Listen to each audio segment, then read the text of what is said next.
three cubes whose edges are 3 centimeter, 4 centimeter and 5 centimeter respectively. Means these are the cubes, and each side side of each cube is, one is 3, one is 4 and third is 5 respectively, are melted without any loss of metal into a single cube. Then the edge of the new cube will be, again cube is formed. So here these are the three cubes, 1, 2 and 3. Each side is 3, 4 and 5, so volumes would be different. Now all the three are melted and one bigger cube is formed.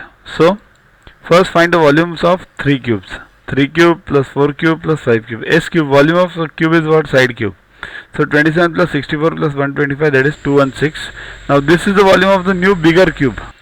Let the side be S for this bigger cube. So S cube equals to 216. S equals to cube root of 216, that is 6 centimeter. That is the new edge, means the edge of new cube. That's what is required.